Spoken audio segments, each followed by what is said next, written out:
First of all, we take our bust size to center the highest point of our chest. Take your waist measurements by encircling the thinnest part of your waist. To take your hip measurement, to encircle the widest part of our hips.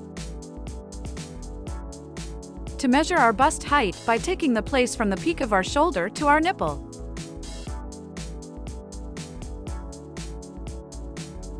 Breast distance by measuring the space between our right and left nipple.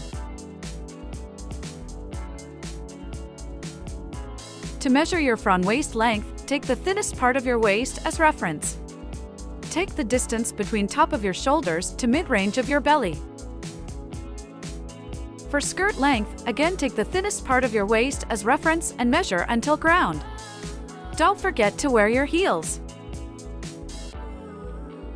Dress length from the top of your shoulders to the floor, following the high point of your chest.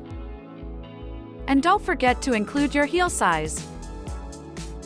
To measure our arm length, broke your arms from your elbow and follow the peak where our arm meets our shoulder to our wrist.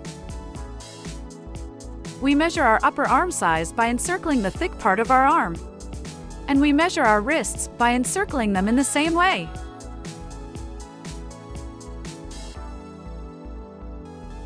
To take front width, we measure the place between our underarm lines.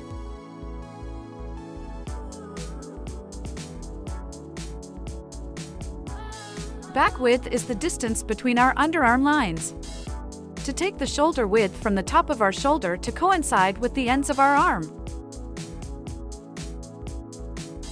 It is important to measure diagonally from the top of your shoulder to where you want to finish your cleavage opening.